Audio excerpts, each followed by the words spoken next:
Yana dufotore turi kumwe. Fata ifone dufotore. Muraziranye. Bosi wanjye. Salamu. Mwese murashaka kuzamo se? Nari igiki manje oya mwivuga nabi rata nawe guma hano sha ubwo byapfuye rero oya umva nkubwire ni njyewe ndimo kudesida wowe ufite n'amahane ntago byaba bigikunze oya petit frère ntago njye nkunda ibyo bintu noneho umukobwa akaza nkamubwira ati burya rero reka nkubwize ukuri tubundi abasore nkatwe b'abakire tinike muba mukwiye gukunda tabatindi ntimukabakunde twe tuba turi abantu b'abakire noneho ndamwereka ipantaro nambaye aho mba ndi ku cyangwe cya Atari ntaje ndamwereka ipantaro nambaye nkamubwira ati iyi pantaro yavuye mu Bwongereza yaba yaranatize n'indege kugira iki cyane mu Rwanda umupira wowe ndanawuvuze n'ibintu birenze. Number 4 I was walking from here. Bimeze gutumusa neza man biracana none se sexy wallahi none se naho urahashobora kuhaba man ya boro haranyishe harakwishe ni neza ntabwo nasubiranye babarure icyamamare kabisa sapai guys I am very known here. Basirasa konde bukene cyane nta kantu wasigaza reka manze nishyure uyu mugabo nazo hari inkoko nyine twebwe tugasigara bari mu kazi nabo baba bakoze ntukabishe ahantu hose ndabimenyereye iyo masanze abantu bari no mu kazi baba bashaka ngo mbagurire. So here I am. I don't know if this music is not gonna affect me, but I was telling you I like to show you where I have my story here. I have a big story when I was I can say when I was younger. So here up here I don't remember if it is still there, the market. I like to show you where I used to walk. Yo, salamu Musa. Ni fresh. Ari isoko riri hirya. Okay, fresh. Oh yeah, ndagenda na reg. Okay, guys. The market is here ahead. And you can see how the city is warm. Very warm. It's a very beautiful mood. So people here, they are ready for Christmas. Look, everyone. And then look how this small city look like. Yes, it's warm. And remember, in this time it is in the weekdays, so I think it is very warm in the weekend. So from here, guys, remember I told you it was not a long journey. It was a very small one, about 40 minutes. So we was here from at Nyanza, Kicukiro. So now I'm heading here to see and show you guys where I used to have my hustle. I used to sell songs, movies. I used to sell some kind of memory cards, earphone, things, stuff like that. So I'm heading there now.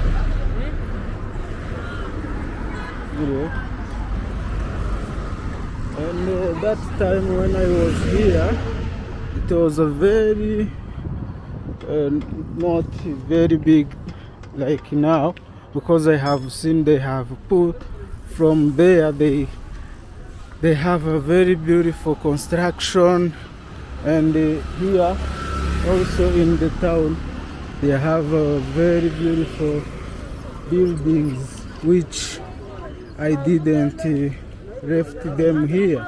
So this side is looking beautiful than this, because here it was the same like today. Maybe they change a little bit, but on this side there is a miracle.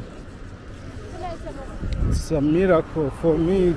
It's new, but this side the same houses. Maybe some business changes. Some house there was doing a little bit renovation, but same houses. So let's see there. Let's see from the market where I was walking. I used to walk,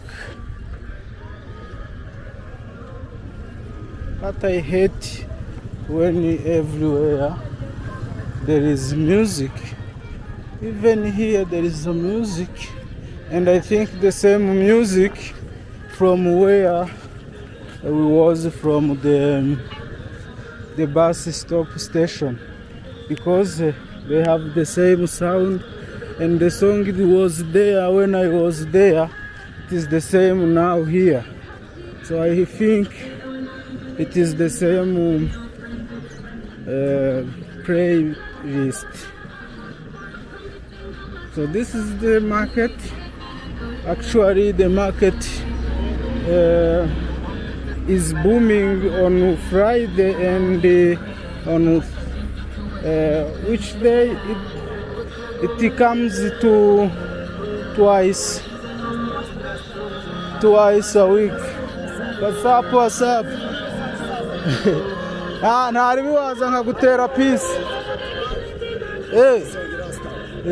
Salamu. Ndimo ndanga hari imiziki kandi ndi gukora video zanjye. Ntago nshaka ko hajyamo umuziki. Urashaka ngushyiremo muri video se, reba ni ifoto none. Ifoto irarenze ngo ufotore. Twazongera kubona na gute. Twabona none se si. Bazanyereka iyo clip se mu mujyamo. Nakubwira wisanga. Igira hino ntago nshaka uwo muziki. So arabizi ngendo umurasa. Na akazi keza, uzi isukari ukamara ifite mu buzima. Urabona ni pastor Serukiza. Wacuruza byeri. Oye uri no mu pastor. Uri uhagariye hari. Okay. Ita pastor Serukiza. Ngaho fata poster nyine ngufotore. Ebana ariko nanjye mba ndimo neza.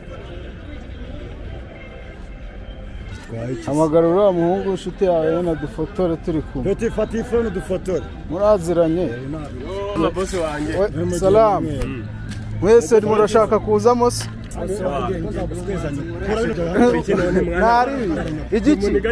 Igike mani oya mwivuga nabi rata nawe guma hano sha ubwo byapfuye rero. Oya umva nkubwire ni njyewe ndimo kudesida, wowe ufite n'amahane ntago byaba bigikunze. Oya petit frère ntago njye nkunda ibyo bintu. Muze hano rata, muze hano. Ntago nkunda umuntu ugira amahane. Atangiye kubakubita nawe ambonye gutyo. Umva se uramwihorere, nabonye ari discipline. Mwese bosanje ndi umuhanzi. Utangiye nawe ambonye gutya ntanzi arima none we abigize intambara. Akira ngwino hano nawe umusa. Ngwino nawe nimba ushaka twirira ifoto. Urekane n'uriya munyabisirani ubuzima bwo. Oya nabonye atari fresh. Izi ndobo zanyu se ko muzishize kure kandi ari yizane hano nayo. Twirira amafoto n'abafite. Birambabaje buriya nari ngiye kuganira nawe ibintu byinshi, ariko telefone wowe turaganira ntari.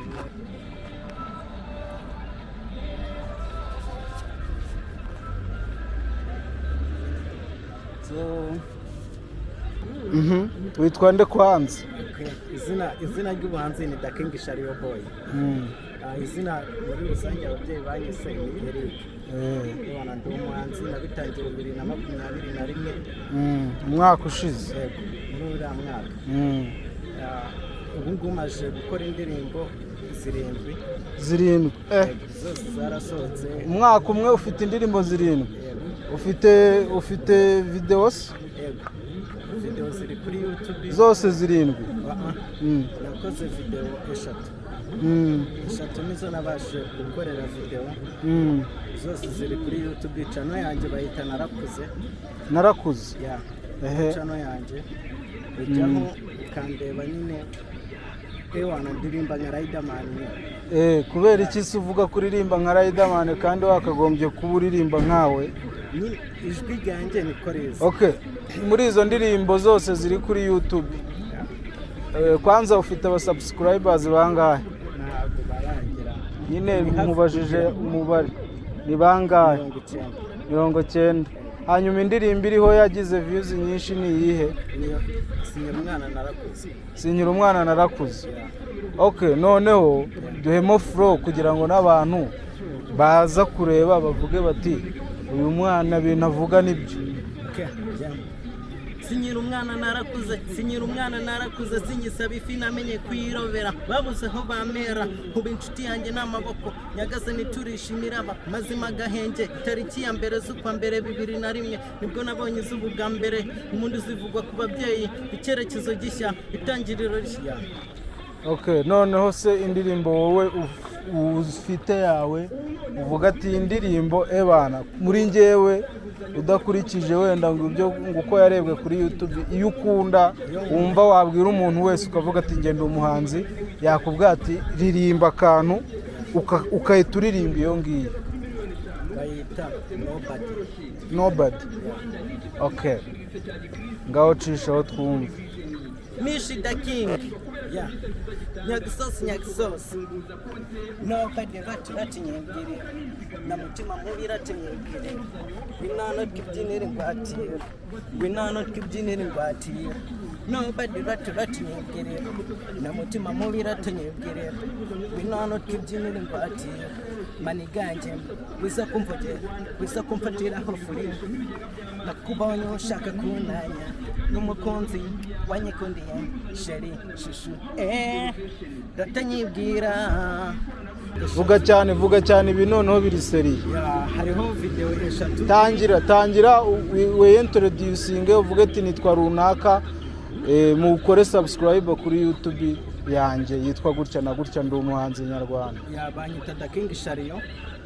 Mujye kuri YouTube yanjye bayita narakuze mukore subscribe kandi wanabira bizamfasha cyane nzabona yuko mu ndeba cyane bizamfasha nanjye ngende nigira hejuru kandi murakoze. Noneho mumukorere subscribe uko mukora subscribe niko ashobora kubona amafaranga cyangwa n'uwaba afite icyo yamufasha agakomeza imiziki ye ayamufasha ariko uzasubire no ku ishuri uracyari mutoya. Wavuze ko ufite amashuri 3 ya primaire ya secondaire. Urumva ko ubuze icyongereza? Nagari cyane. Uzajya muri Tanzania kuririmba gute? Uzi Igiswahili? So, isi rero ubwo ngubwo amahirwe masa. None se ko numvisha uvuga ikirundi wowe bimeze gute? Umurundi ariko gende banyitwa comedian Burundi. Uri umukomedi se? Ukomedi bikise ngwino hano tuve muri iryo zuba. Reka utubwire ukuntu ukomedi. Uvuge cyane. Genda vuga cyane kabisa. Udutere na buraga abantu nibatazaseka nta kintu tuzavugana. Narebe ndagerageza. Bari yuheraho mbere yo kwivuga nyine bya gisani Paul. Aha, okay.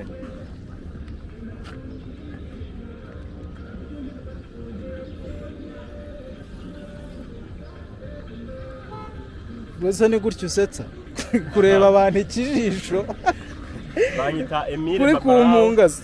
Wana banyita Emile Babarao nkaba ndi umukomedi abamvuka i Burundi nyene wana nabuze umuntu antera inkunga komedi yo ndayishoboye byahatari nyene nubwo hari nyinshi ifite mu mutwe zitarasohoka tanzwe ngiye mu buzima bwanye nakuze niyumvamo ikintu bitwa komedi sibyo iyo kintu mu mutwe cyagiye mu yindi munda nagenda no mu muhanda ntambuka nkukuku uba wumva usekeje banumva nyene amagambo tumvuga abasekeje byahatari sibyo na nubu uriko umaze iminota igera muri 5 uvuga twumvikanye ko ugiye gutangira usetsa abantu nta kintu usibye na ukuntu nabonye ureba bari abahungu mwicirana amasiri niba mushaka kunkora iki ariko ntabwo mwashobora niyo komedi se wowe dukubita akantu urimo uravuga amagambo menshi so hari n'indi mfite aho sibyo noneho jewe nimo ndagenda nkuko nyene niyemera yo komedi bayitwa umwiyemezi gusira cyari mu mutwe nimo ndagenda nkuko kunyene nitambukira nk'iniga sibyo genda nyine umukobwa nkamubwira ati yo sister tubimeze bitete tinisa watamakuru tiwana twe twaraburanye byatari Imana ishimwe kuba ndakubonye umutima wanjye wagukunze ubu ndaryama nkagaragurika hirya no hino kubera wewe ndabura amahoro byatari kireba kabisa mu buzima bwanjye ni wewe ubura nta wundi iyo udahari sinuzura mba ndigice sibyo noneho umukobwa kaza nkamubwira ati burya rero kamubwiza ukuri tubundi abasore nkatwe babakire tiniko imwe mukwiye gukunda atabatindi nimukabakunde twe tuba turi abantu babakire noneho ndamwereka ipantaro nambaye aho mba ndi ku cyangwe cyatari sibyo ntaje ndamwereka ipantaro nambaye nkamubwira ati iyi pantaro yavuye mu Bwongereza yaba yaranatuze n'indege kugira iki cyane mu Rwanda umupira wowe ndanawuvuze n'ibintu birenze sibyo uhagaze ndamwemeraho kugira ngo yo anayumve ko umuntu w'ibogari nyene afite amafaranga pana babandi bakiririza sibyo noneho urazi abantu biki gihe bakundana bafite amafaranga ntubizi se nawe noneho nkamwemeraho kacaza umuniga namaze kumwemeraho ngo nambara ibihenze ufite amafaranga ibintu nk'ibyo inkuru zose bampamagara kuri telefoni n'amamiliyeri bigo bampakirira kuri konte sibyo noneho kacaza umuji haza umuji akacavuga ati rese mani we ko nagutije imyenda ugende kureba mere wawe nagutije imyenda uje gutereta mani reka kundaburiza ndaketi ubwo na cyaho akacavuga ati sawa reka nigendera agiye nkuka kandi ikindi cya kabiri ukibuke ti wibuke yuko amafaranga y'inzu tarayishura boss wawe ibintu byose abisoye hanze ngo uce ugende ahita zarishaka uwo mudemo mani wowe nta ntuzo nta mpano ugira se nawe utuye hano Nyamata ariko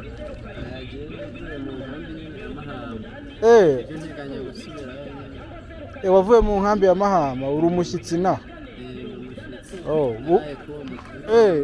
nawe uri umurundi uri w'Uburundi ewana Burundi ndashaka kujya ubusanzwe giye nkora video zo gutembera ahantu hose uyu nguyu ndaza kubabwira murebe munakore subscribe mfite YouTube channel yitwa Haso yangu Show KGL ndashaka gutemberera i Burundi mu minsi iza nkareba kuntu bimeze nkajya gusura ababanyi n'abaturanyi none se urageze naharyari nahageze ku itariki oya ndavuga mu Rwanda nk'impunzi nahageze 2015 bivuze ngo wari ukiri umupeti kabisa wize nahatse cyane ntago wabashije kwiga ngo ukomeze kubera n'imibereho mu nkambi byarananiye byaranze okay pore sana nawuze nkorera hano mu muryango niba ari wa gatatu niba ari wa kane byaranshanze muri 2012 narabaningaga hano mba Imaranyundo ubu rero nari mpagarutse ngo ndebe ko hari icyahindutse harya isoko hano rireba kwa kangahe no kwa kangahe risigaye ribahe ubu hano ntago rikibamo iyo ushatse kujyamo unyura he hirya iriya kuri iriya mitaka ukazenguruka okay reka ndebe ubunyobwa mabuja okay sawa mugoroba mwiza so guys I was interrupting with this young guy. They was telling me they are talented.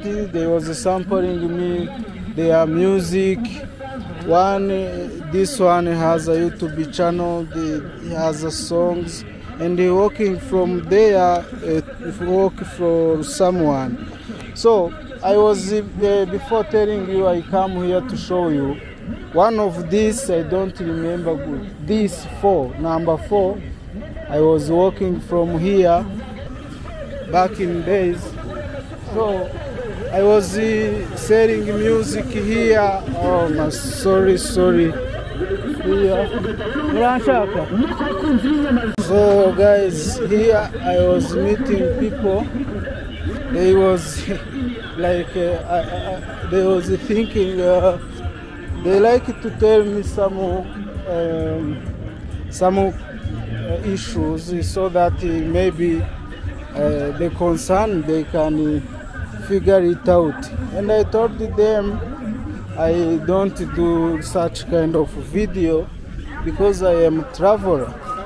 Yes, I was telling you I was meeting those guys and they are talented. They have, one of them has music, he's a musician. Another one is a comedian. So they hustling too. That's why I was saying, hey, let's talk to them.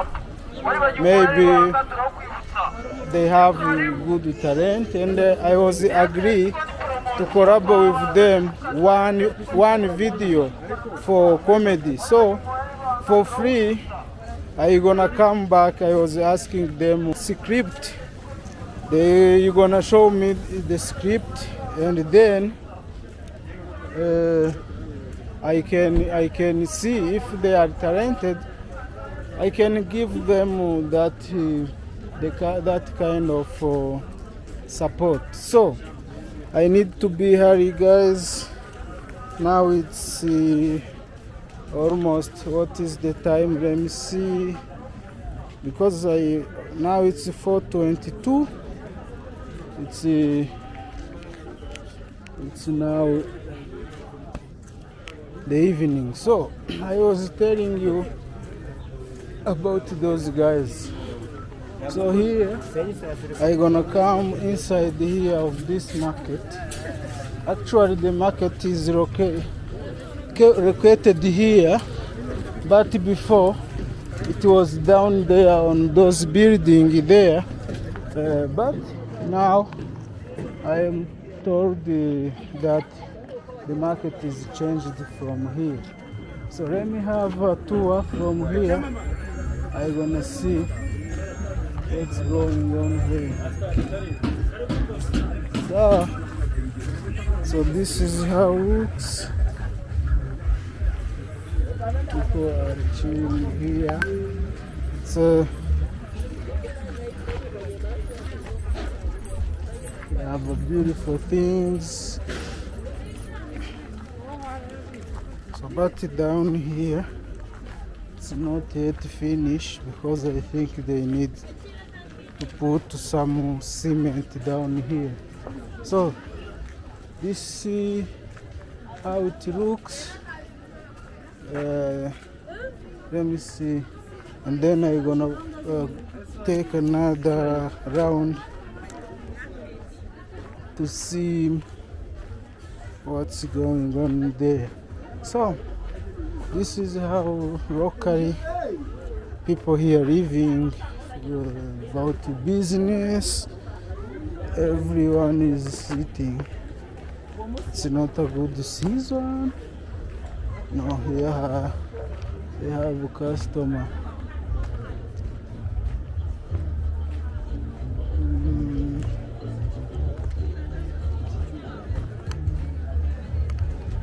Anyway, so here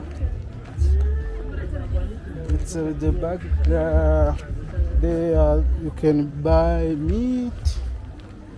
It is meat press. So down here there is many things, but I like to show you where before the house was before.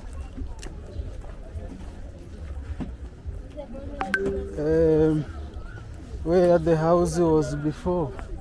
No, not the house, the market. So I don't know why they change, but this is where it was before. The market was here before when I was walking from here.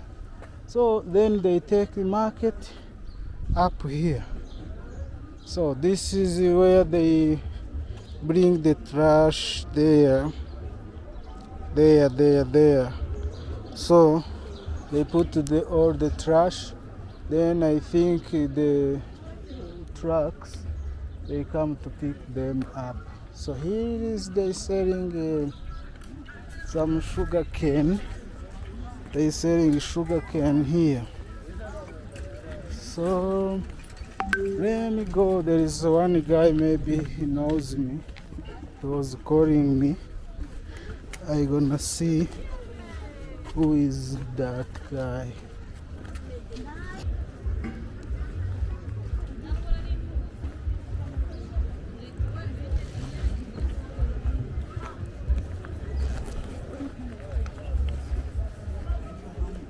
Paul. Uretse gato gusuhuza hano mfitemo amakurura kabisa. Ni fresh. Umenya amata se? Okay. Nanjye nayo ndimo nkataha ahubwo mbonye ute umenye ute. Nari ndimo nikatisa hano mu isoko. Mpaheruka kera bigikoreramo hari hasi. Urantegeruka kera twigana. Niwe ukoreramo hano ha staff. Ibi bintu biba biri aha ni wowe ubyikoreramo hano cyangwa murabigura namwe? Okay, uri abantu baragenda bakagera, nanjye reka ndebe ikintu njya hano niyo nkunga. None cyane fresh. Naje gukora akazi kanjye ka buri munsi. Ngenda tembera niko kazi kanjye. Ndi umutemberezi.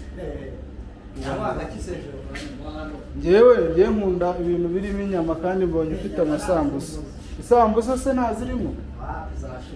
Ngaho mpa chapati ntarimo. Chapati? Ntaribi ngende. Hakuze intebe n'ingufu pari raporo naho umuntu arira po. Wazishyiraho gute? Urashaka kuzitereka? Ahubwo zose ndazimara rero. Kuko numvisha ari hasi cyane, kano kantu kari hejuru. Umutekinisiye wa fake. Ufitemo iki se cyo kunywa? Ndavuga nanjye muri za teremunsi ibintu bishyushye. Ubwo se capati ndayifatisha. Akomeruka amata y'ikivuguto mani. Mani mbabarira kinshakire ndumva nsaza. Ngeruka zamani sinzi ukuntu uvuza amata ndavuga ati kivuguto. Mbabarira kabisa wowe mpa capati. Babyanze bikunze ngomba kuva hano nkuguriye ikintu. Ndi bukigure kabisa uko byagenda kose. Amata numva ndayavuze mpita numva mbaye nk'umusazi.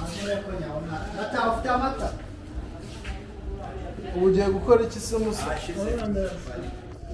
Ubwo nukuvuga ngo n'amafanta ngo ni ibintu nk'ibi. Nose hano naho bacuruza modeli basimuza rero agakonje. Sinjyamo fanta ngiye baranze. Skoro iyi ni capati tugiye gukora. N'iki? Okay. Kamwe ndi mu kazi. Narangiye kwicara nkajya muri byinshi. Guys, I find my friend here and we was studied together at the same school. So he has seen me passing there, then he calling me. So he owned this shop here and I was thinking to eat something because I am so hungry, and now for promoting him I like to take something here, and I'm gonna take the chapati here, chapo, but drink they have only soda, they don't have milk, and I like to have that fresh thing. So if not, I'm gonna have one beer. One. Karakonje.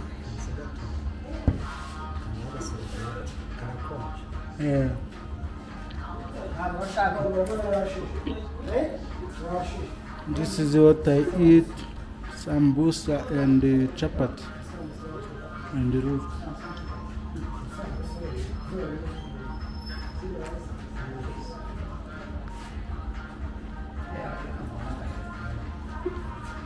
Sambusa ndumva zishyushye.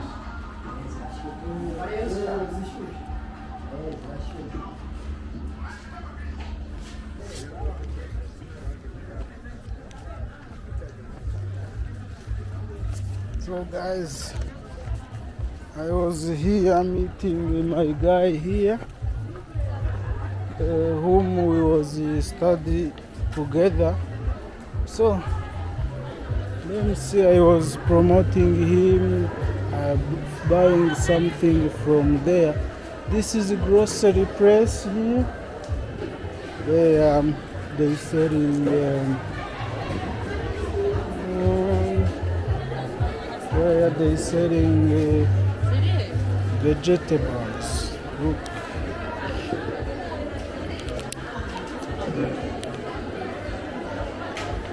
So before to getting dark, ibyamamare natwe twatwara mu isoko turabikurikirana.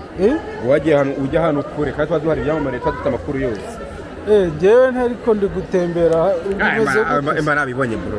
Jewe ariko nta makuru nkeneye. Ndihagije. Umaze ute se? Ni kure bose wanjye. Ukoramo iki hano? Yose. Abantu bose babikurikirana n'abizi.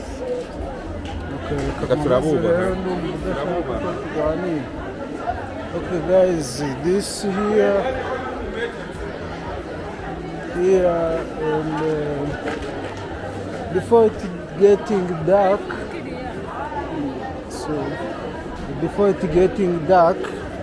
I need to move from here. I like to go and show you the place where I was living before. They have a beautiful thing by the way here, very beautiful. The market is big, and thank you.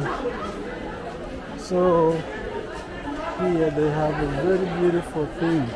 So before it getting dark, guys, I need to go because I like to show many places. So look how it looks there. It's a market, local market like always. People are boring, playing cards. So this market was moving from down there, and it is here now.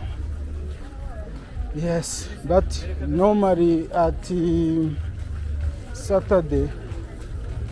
We muchina. Salam. Ukorera he? Uracyakora ibyo wakoraga? None se ubwo ni waranimutse none se ushaka kunjyanayo? Ninde wundi mukorana? Nyine ndavuga umuntu mwazanye ina. Dore tubinga. Yo! Tubinga mubonye. Umusa? Wimukina. Bimeze gute umusa? Ineza man. Biracamo. None se Fix walahi. None se naho urahashobora kuhaba? Man ya boro haranyishe. Harakwishe. Harakwishe kutasa. Ni neza ntabwo nasubiranye. Bimeze gute nta witangira gukora ku myenda? Ni kwizingira nkora ku myenda se gukora ku myenda. Nge ntago njya nambara. Ni neza. Ni fresh warongowe n'ahasi. Narangowe n'ahasi cyo kinyarwanda niho mama wamfashije. Niwe wize ubuvanganzo ngiye ntago ni. Oye cyo nicyo kinyarwanda yashatse. N'ibindi ntabwo byumva waje kurongorwa cyangwa waje gushaka? Subu navuga ngo iki? Ntabwo wazabona rero nta muntu ushaka umugabo ubwo wamushaka ukamubona umugabo. wenda wasanga zibwo azamuka. Ndabizi ariko ntago nzi ahubwo. Tubinga none se hano bakwita ngo iki mana? Ni wapinga nyine wa fab. Hakuba uri rasta buri gihe kandi uhora. Yawukuyeho umusatsi. Oya ntago rega rasta se ni imisatsi. Ese bimeze bite? Ni fresh. Rasta nabo baraza bavuga ni imisatsi. Njye mba ndi gutembera.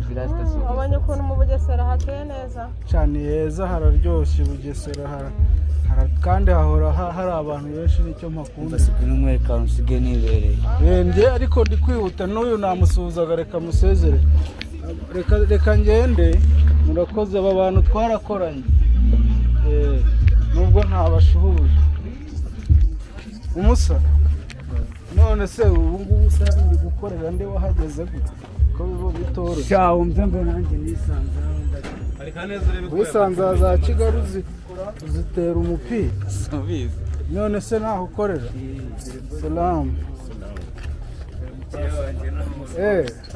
uracyagira courage nk'iza kera saracyakora bikaze mubwita gute hano izina rye ni irihe? afite amazina menshi. Mbwira rimwe nyine wowe umwita nka boss we. Tubaba. Bakwita Tubaba. Agira abakiriya busa abakiriya b'i Kigali baraza bakaza hano kukureba. Basigaye batega mani. Mani ndabona mwarahagize i Kigali mbonye n'abandi benshi. Reka nkomeze ndarindi gutembera. Nawe uko waje kwibera inahasa. Utahe Kigali. Utuye inaha cyangwa utahe Kigali? Oya ndavuga ngo wowe ntago unzi. Oya ngiye kandi nkuzi. Wowe ndi kuvuga tushobora kuba utanzi. Bimeze gute se? Ndimo ntembera nsanze hano mwarahinduye nk'iremera n'ubusanzwe. Umeze neza ari? Cyane hari Ukoranye kuri WhatsApp. Sapo. Giovanni. Ngiye ntago nibukaga kuri Giovanni icyamamare kabisa. Sapai. Guys, I am very known here. People I didn't know, people they know me. So I find more than 5 people knowing me here.